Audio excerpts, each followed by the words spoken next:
tahun Hijriah, tahun 1444, yang kemarin kita sudah meninggalkan tahun 1443 sebagai muhasabah untuk memasuki tahun ini.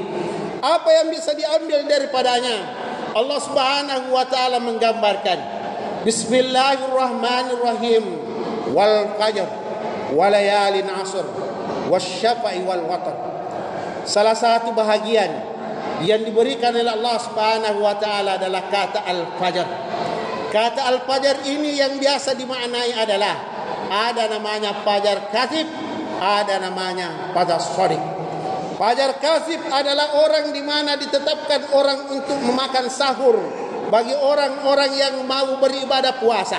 Pada waktu itu pula bagusnya orang itu mendirikan sepertiga malam untuk bermunajat kepada Allah Subhanahu wa taala sampai terbit fajar shadiq, yang memberikan pelajaran bahwa orang yang mau berpuasa sudah memulai ibadah puasanya. Orang yang mau memulai ibadahnya kepada Allah Subhanahu wa taala disebutkan dengan salat fajar yang biasa kita kenal sebagai salat subuh. Yang Rasulullah sallallahu alaihi wasallam memberikan kata kunci, raka'ataini qabla al-fajri khairun minad dunya wa ma fiha.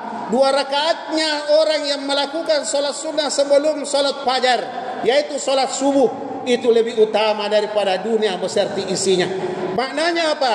Allah Subhanahu wa taala menampakkan kepada kita bahwa siapa yang hendak ingin mau menguasai keduniaan, siapa yang mau dilancarkan rezekinya, siapa yang mau dilapangkan kehidupannya, jagalah salat subuhnya. Jagalah salat subuhnya, karena salat subuh itu disaksikan oleh dua para kelompok malaikat yang ditugaskan Allah. Ada malaikat kelompok yang bertugas di malam hari, ada malaikat yang ditugaskan di pagi hari. Jemaah Jumat yang dimuliakan oleh Allah Subhanahu wa taala, waktu itulah yang diberikan oleh Allah Subhanahu wa taala keberkahan. Waktu itulah yang diberikan bagi orang-orang yang beriman seluruh kemenangan yang mereka peroleh.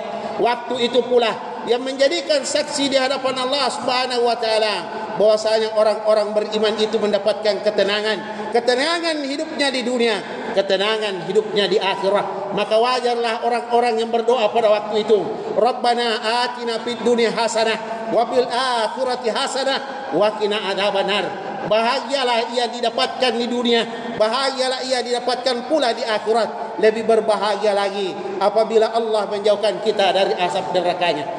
Jemaah Jumat yang dimuliakan oleh Allah Subhanahu wa taala, konsep yang kedua yang diajarkan oleh Allah Subhanahu wa taala dalam perguliran yang namanya perguliran tahun, Allah Subhanahu wa taala mengatakan walayalin ashr, dan demi malam yang apabila malam itu sudah posisinya malam ke-10. Para mufassirin mengatakan bahwa malam ke-10 itu adalah malam di mana seseorang, di mana penantiannya untuk melakukan hari kurban, ataukah hari-hari tanggal 10 Zulhijjah. Ada mufassir mengatakan bahwa malam-malam yang 10 itu adalah malam-malam penantian bagi orang yang berada di bulan Ramadan untuk mendapatkan namanya Lailatul Qadar. Ada mufassir mengatakan bahwa malam-malam 10 itu adalah malam di awal daripada bulan-bulan Muharram. Salah satu di antaranya kita sebut dengan Asyura, di mana Allah Subhanahu wa taala memberikan bukti pelajaran dari sejarah kehidupan manusia bahwasanya yang membedakan rahmat dengan laknat yang diberikan Allah Subhanahu wa taala kepada manusia hanya terletak pada satu titik. Titik itulah yang disebutkan di dalam salat kita, iyyaka na'budu wa iyyaka nasta'in.